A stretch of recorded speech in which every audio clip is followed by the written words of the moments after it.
So we just got our first major horror release of 2023, and man, I'm glad this didn't suck.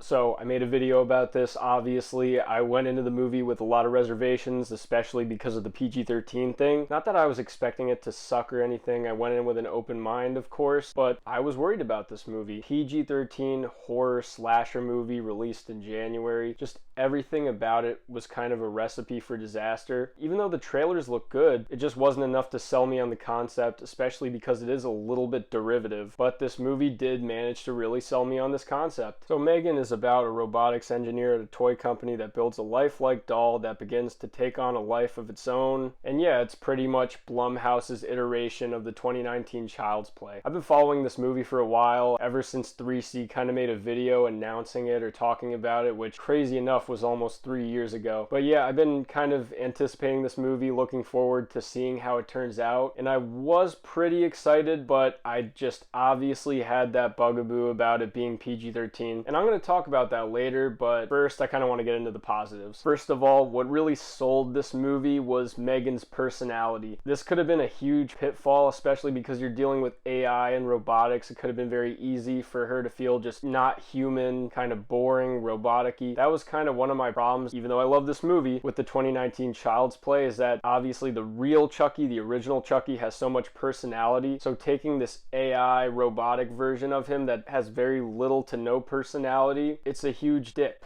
for me. So the fact that this character was played with so much personality and charisma was just a huge up part, and that's what picked up a lot of slack on the entertainment side. You also get great performances from the actresses. Allison Williams is obviously going to be good. She was amazing in Get Out, and she really didn't have to give that much in this movie. If she didn't want to, she could have sleptwalked through it, but does play this character though extremely well as kind of this technology addicted workaholic that doesn't know how to deal with kids and is kind of thrown into this unknown situation after her sister and her husband die. So now she's raising her niece. She doesn't know what to do, so she's kind of using these bandage type fixes to the root causes of things. But because the movie is the movie, it obviously all goes horribly wrong, and I think throughout it she just delivers a pretty thoughtful performance, which I appreciated. And you also get the little girl who played Katie, which child actors, they just are notoriously not good. So the fact that she was able to play this character with such a range of emotions, you have the grief, the terror from M3GAN, the fear, the joy, all of it, she's able to do a really good job with it, and she was just clearly coached very well. But obviously the star of this is Jenna Davis as the voice of M3GAN, which I know is almost not fair because she's not actually there doing anything, but just the voice and everything, it's a make or break situation on the M3GAN character, and because she's able to infuse a lot of that personality into the character, it just works so well. As well as that, just on a story level, it was an entertaining movie, and something that I don't like to call movies as much anymore, just because it's a term that gets used almost as an excuse for mediocre movies, and that just allows studios to make more mediocre movies, is calling a movie fun. But this movie is a lot of fun, and I don't think it is mediocre. I think that it maximized its potential as a PG-13 slasher horror movie about a killer robot. I think that it definitely, for what it was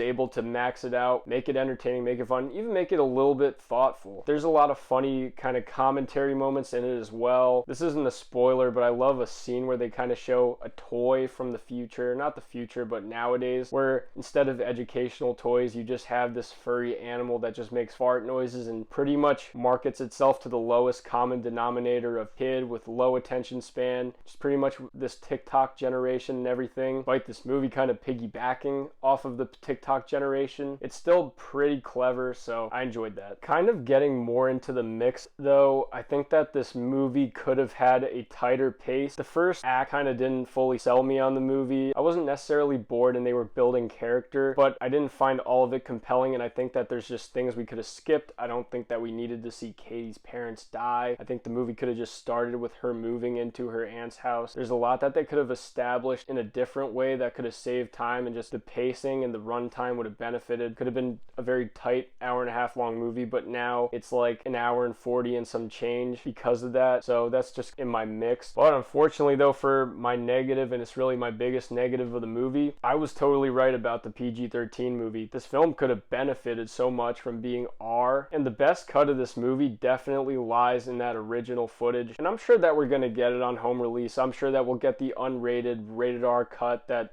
puts all that footage back, because since the movie was shot to be this way, we know it was there, we know it is there, but it's just there's odd scenes in the movie where you see someone's mouth and they're about to drop an F-bomb or curse or something, but they get dubbed over and it's just very obvious and a little bit embarrassing. You also kind of get disappointing blue balls kills where whenever you think something's about to happen or you see something is about to happen, it just cuts away. It's also too, you could tell that the kill scenes were probably more elaborate and probably lasted longer, but sometimes they could be very short just because they cut it so quickly because they don't want to show anything and they just don't have the footage to keep it going. So some of these deaths, they're very quick. It's just a cut and then they cut away, they don't show anything. Just it's not enough at points. And the story was good enough to the point where it doesn't kill it. I still very much enjoyed this movie, but I'm 100% positive that the best cut of this movie lies in that rated R cut. I really hope we get it on home release because that would definitely make it a better movie. But overall, this is just a great throwback to kind of